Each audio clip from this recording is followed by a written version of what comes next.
Guys, for today's video,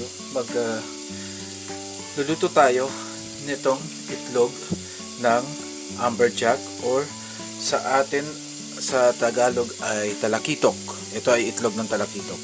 Isang malaking isda, kaya ganito kalaki yung itlog.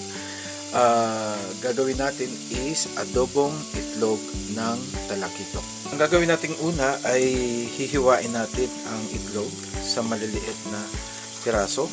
Mag-ingat lang kasi ito ay kakahiwa-hiwalay dahil syempre itlog siya at maliliit na piraso yan.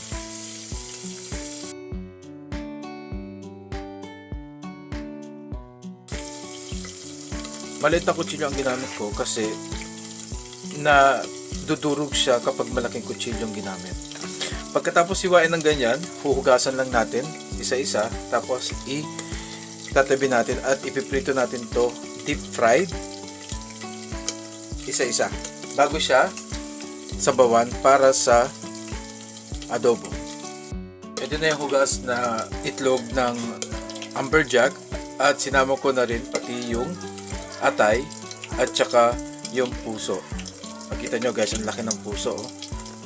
Maski yung atay, nung hinihiwa ko kala ko atay ng manok. Ngayon naman tayo magpiprito na. So painitin lang natin to. At pag mainit na ang mantika, hinaan natin ang apoy. At sumobra ata ang init. Umuusok. Tapos isa-isa natin ilagay ang mga hiniwa nating itlog ng lumberjack. Init lang at ito ay dito lang po. Ayusin natin mabuti dahil maliit ang ating kawali ngayon. Yung kasi malaking kawali, inatuklat na yung pinaka layer niya at pinakalawang na. Kaya hindi ko na pwede gamitin. Naglalaban po ang ating talakitok. Yan, sinama ko na rin yung part ng heart. At meron pang isang batch na ipiprito. So takpan muna natin to. Kailangan maging golden brown siya on both sides bago natin hanguin. Yan, golden brown na yung isang side. So, kabalik na rin na natin para maluto rin yung kabilang side. Nalalaban talaga siya. Yan. Tapos, iwan lang natin uli hanggang sa maprito siya ng maayos. Yan, ayos yan. Guys, ay, look at this oh. Tingnan nyo. Parang chicharon, di ba? Ganda na pagkakaprito. Tapos, hahanguin na natin. Isa-isa. Carefully, para hindi madurog. Pero sa tingin ko, di na ito madudurog dahil nga naprito na. Except yung isa na yon.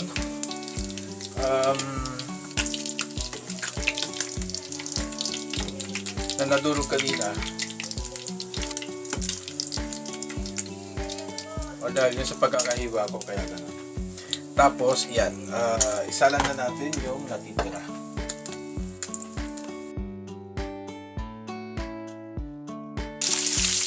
Ayan, yung liver, tapos yan yung puso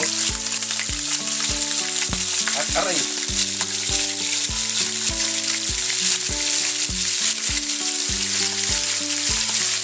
Meron pa, tingnan natin magkakasya lahat. Magkakasya naman siguro. Ayusin lang natin naman. Para isang pritohan na lang. Wala na next batch.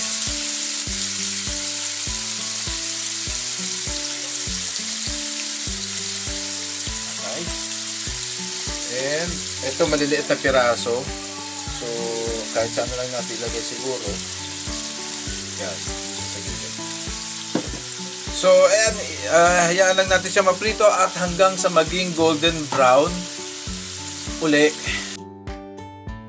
Guys, sorry, namatay pala yung ilaw ko. Para makita natin na maganda yung... Ayan. Oh.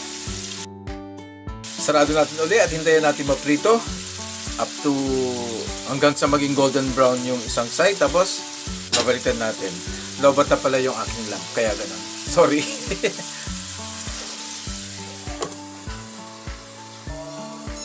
Habang nakasalang yung huling batch ng piniprito natin, magpipit-pit na ako ng bawang at saka sasamahan ko rin ng sibuyas.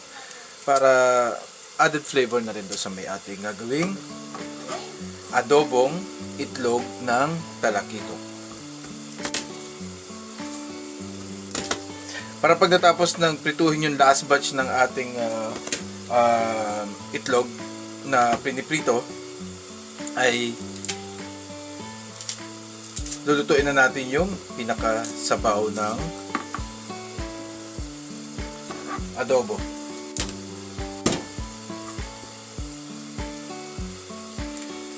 Bali, ang gagawin kong adobo nga pala dito, mga kaibigan, ay yung tuyong adobo. Hindi siya yung masabaw. Kasi baka, ano ba to? Masyado madulas yung bawang.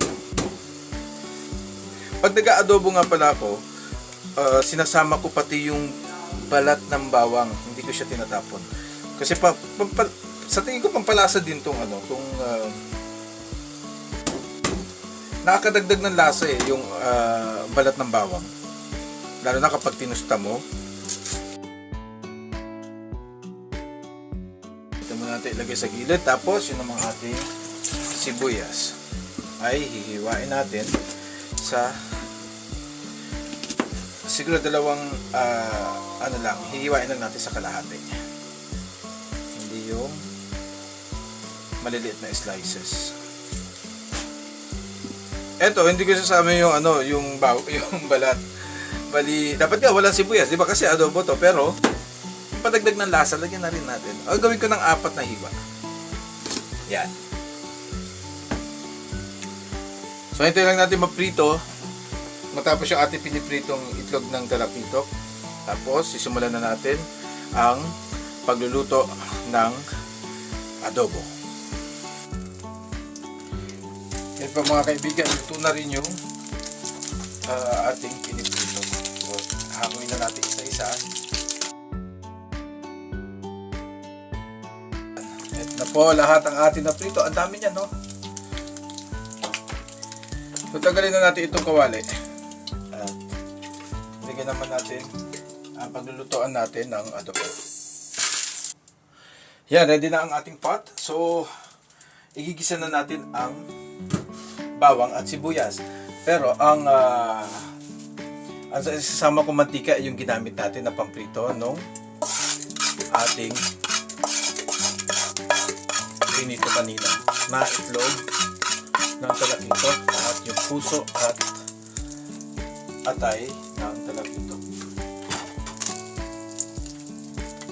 Ito pa, ito tayo dito. Isama lang natin dyan.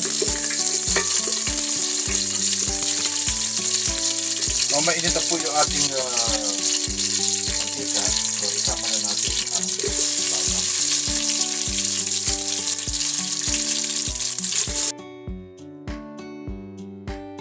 Sa mga gustong magtanong dyan kung saan ko nakuha yung malaking itlog ng talakitok, ay hindi ko po yan binili. Bigay po yan ng ating mabait na kapatid na si Brother Isa. Nang isang araw, tinawagan niya ako. Sabi niya, Brad, kung may time ka, punta ka dito sa bahay. May bibigay ako. Pagpasok ko sa may bahay nila, nakita ko nakalatag doon sa may sahig. Malaking isda. Sobrang laki. Pero tapyas na. Bali, ang natitira na lang yung skeleton ng isda tsaka yung ulo. Kasi na tanggal niya na yung laman.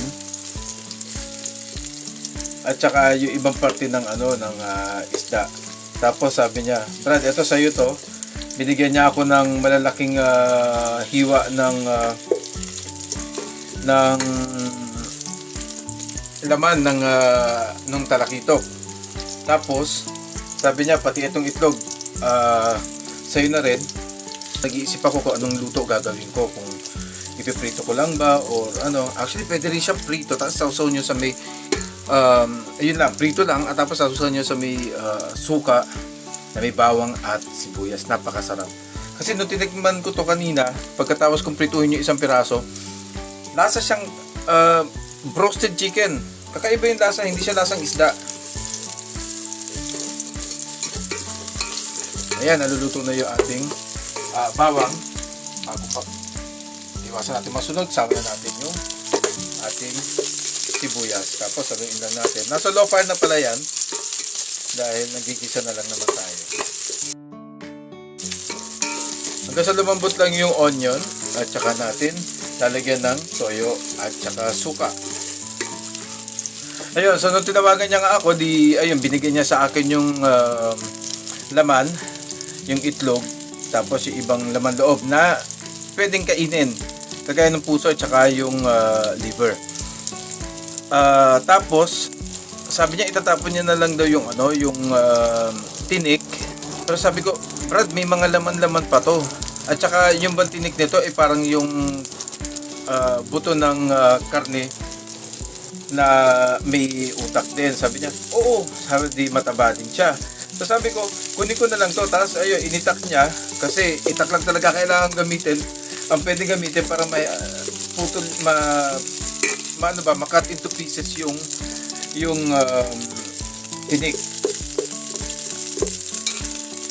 Ayun ang tapos inuwi ko na yon. Naiisip ko doon sa may tinik kapag pag niluto ko yung laman ng talakitok, isisigang ko siya at masarap pakuluan yung tinik na yon, lalo na may utak yung kanyang spine. Napakalasa nun, ang sarap nun kapag niluto siyang sinigang. Balak ko din sana yung ibang laman i-escabeche ko. So I think pwede na natin samahan ng toyo. Luto na kasi yung ating ginisa na bawang at sibuyas. Ito na lang muna yung toyo na lagay natin. At meron pa akong konting ito, mantika. Sama na natin yung mantika. Lalakasan ko na yung apoy para makulo kagad yung toyo. Tapos ngayon naman ay lalagyan na natin ng suka. Ang suka ko nga pala ay white vinegar.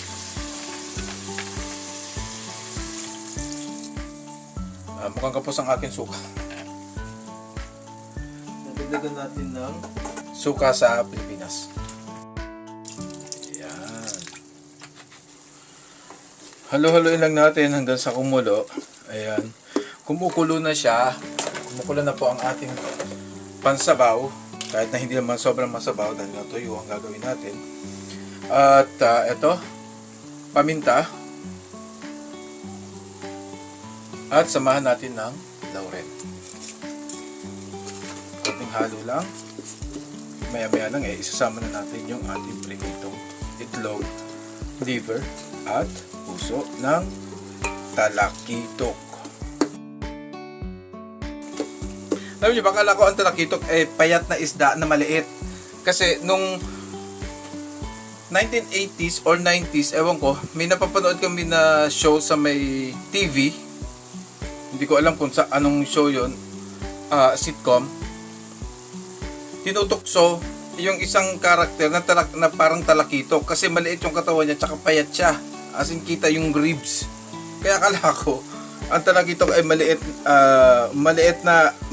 at payat na isda. Parang sa ano ata yun? Yung palabas na yun parang sa John and Marcia. Hindi ko lang alam nung nanliligaw kay siya yung nanliligaw kay Maricel Soriano doon sa may show na yun. Hindi ako sigurado. So basta napapanood ko yun nung bata ako. So ayan, pwede na natin isama yung ating prinito dahil malapot na yung sabaw. Guys, kita nyo? Lumapot na yung sabaw. So, itatambog ko na lang, hindi na isa-isa kasi matagal, di ba? I-low fire na natin ulit. Tapos, hahaluin ko lang carefully. Masyado atang tuyo, guys. Parang kailangan natin dagdagan ng konti pang toyo at saka suka. Siguro bubuhusan ko na lang yung ibabaw para, di ba? Humalo siya doon sa may pinito natin. Tapos konti pa suka. Masyado matapang yung suka na ginamit ko. Ako'y nadadahak kapag nalalanghap ko.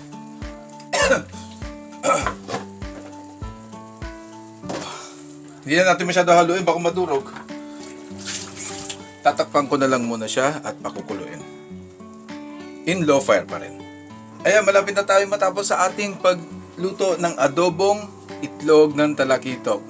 Muli nga pala ay shout out kay Brother Isa na nagbigay sa atin nitong ating niluluto ngayon at ng iba pang nasa may ref na parte ng isda na hinuli nila. Napakalaki ng isda kanilang nahuli. Actually, nanguhuli talaga sila ng isda sa dagat ng mga kasama niya sa trabaho. At ayan, kapag may magandang huli, syempre pinamamahagi niya dahil napakabait ng ating kapatid na si Brother Lisa.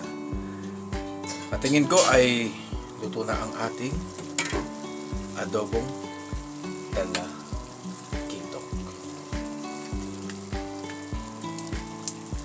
Ayan. So papatayin natin na yung kalan. At ayan na po ang ating adobo. Adobong itlog, puso at atay ng talakitok.